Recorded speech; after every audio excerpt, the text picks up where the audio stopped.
I stayed. Oh, Emily guilted bet me you ran into off it. somewhere. But I am going to end it after this. It's my voice. It's a lot of talking for a few hours. And so. He's going hoarse. Yeah, I am. And I got a long weekend ahead, so I got to keep my voice. From what I saw out there, it seemed like a decent. No score, obviously, but just. Pretty even seemed keel. Slow. It's definitely a little uninspired. Both teams, really. I wonder why. I don't know. Wednesday night, maybe just the. I have no idea, really. Well, we talk about the Sting. Friday game. Yep. Monday game, day off, back. Like there's a lot of hockey, and then you got to practice somewhere or do and then something you're back in there on the road for Friday and Saturday night. Yeah, so it's been pretty crazy for the It's a busy Sting. week for sure. It is, right? So tired, yeah. Even the Storm. I'm tired, and I'm not even skating, so I get it. Get right? that crunch in you. Right, I'm going after here, and Connor's coming with me. All right. You got a guest pass. Yeah, I get you. Yeah. All right, I'll come one time. 14-day free trial. Oh, that's Well, I just think. But you can come with me tonight. Oh, okay. Yeah, no problem. You're gonna go like that? Well, no, I don't have my gear with me. I don't have my gear with me. Good excuse. It's in the car, actually. You know what? I'd be good to go. There you go. Yeah, I need to see a faster pace out there. It wasn't exciting. It seemed like there wasn't a lot of chances being taken. It didn't seem like. Yeah, well, you see the shots are pretty low, and I think even the ones that got to the net were, well, other than, I don't know if you caught that at the end there, the last 30 seconds, Patrick Quinlan standing on his head. Oh, I heard something. But yeah, and there was quite an applause for the effort that he gave there. That was a tough one to say, but I think everything other than that, neither goalie has had to work too hard. I think a lot of outside shots.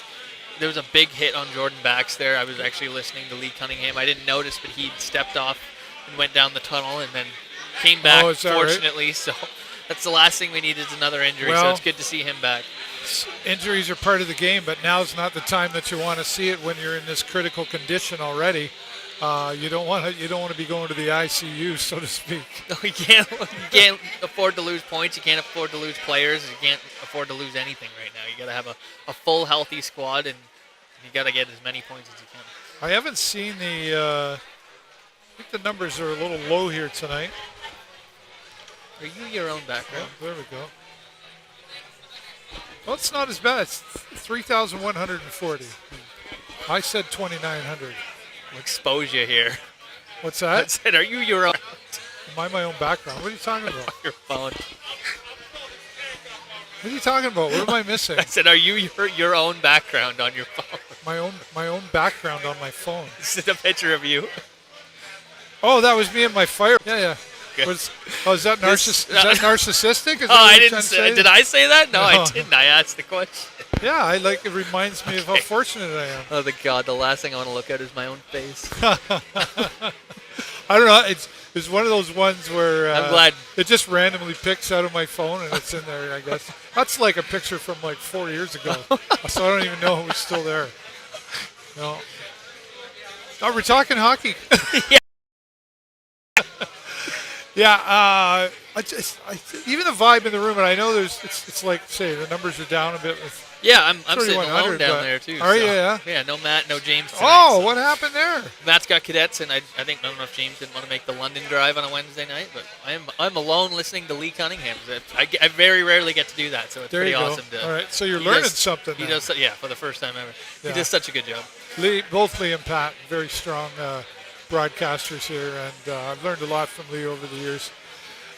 They seem to be on this in agreeance of uneventful, uninspired. It seems, I think this happens a lot just across the OHL where kind of, they've had schoolwork to do today. I don't know what else they had to do today. They had to visit their girlfriends. They had to probably work out and probably, had to eat. There's a lot on their minds. It's a Wednesday night. I think sometimes for everyone to wake up, it always seems to be the second period is the most action-packed and filled. I think everyone kind of gets their talking to from the coach, and then you come out. Best period, though. No, definitely not, but I think it's packed for sure. Yeah, best period, though. No, definitely not, but I think it's packed for sure. Yeah. They get a lot of shots on. They seem to wake up from their slumber, and fingers crossed, this is the good period. Well, we need the third, too.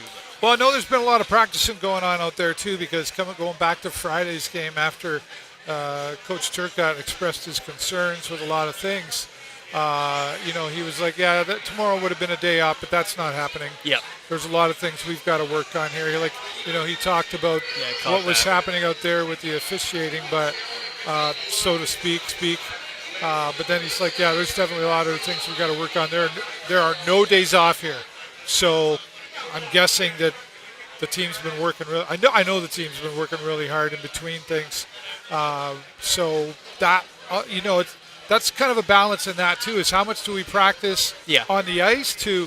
I think he was talking more of a video day. Like there was lots of. He goes, yeah, there's lots of video to watch. Yeah. Nobody's going to bed early that day. So, and I guess that's part of the expectation here. When you have all of that happening, is at this critical moment, you've got to put in the extra all year long. But really, again, at this point, there's no days off. Yeah, and there's a difference between a good loss and an 11-3 loss. So right. You don't want to overskate your players and overwork them, but you don't want to reward anybody for a night like that. It's actions have consequences. Yeah. Discipline comes. That's just how it is. You underperform, you got to get spanked a little bit. And that being said, you got to earn your way out onto that ice. I think sometimes we, the fans, go, well, why didn't you play them? Why didn't you play it? Well, maybe they haven't earned it. Well, yeah, but we got to win. But there's still, that's got to be an incredible balance for a coach to go. It's kind of like disciplining your kid, It's like, oh, yeah. You're grounded for 3 days, but if you're good, only one. So, and then when you're down a few good players, sometimes you have to take that back. You see it at the NHL level, too. They're grown men, they're adults, but sometimes your best player sleeps through a meeting or he's late to a thing, and it's easy to say, yeah, well, we need that guy to play. It's just easily the best player on the team, but you let one slip and then everybody else is undisciplined. It's a very fine line, and you don't want to let anyone step out of it, regardless if you're the best player on the team, because it just shows, that's you got no backbone if you're going to let anyone. Key word, discipline in there, and point that out. With that's kind of like the consistency is coming back a little bit, I think, here as far as plays go. And then I think if they played the same way they played in the first period, but a little faster, I think they could come out ahead. Yeah, you don't give up too, you say that, but then that was a really tough save for Patrick to make at the end of the period there. You didn't give up. Be overly upset if they performed again. You definitely have to turn the volume up. Got to probably put on the physicality a little bit. You got to put more harder shots on the goalie here. He's just looking at Beckham there. Gave us a look. Yeah, he did. He was walking by. He was up in the Hughes Intelligence Suite there, and I nudged him a while ago. I said, hey, if you're ever around, you want to. Oh, he'd know eons more than me. That would be so awesome to listen to or to talk to. Oh, I would. Hey, I would walk away. You could have that one. Cool. Yeah, that would be good. But it's good to see him more mobile, though. I mean, 'cause we're seeing it. So you're kind of going, okay, hopefully, like by the weekend, right? Yeah, well. Which is probably the intention, I would be safe to say. Yeah, I mean, like I said, you didn't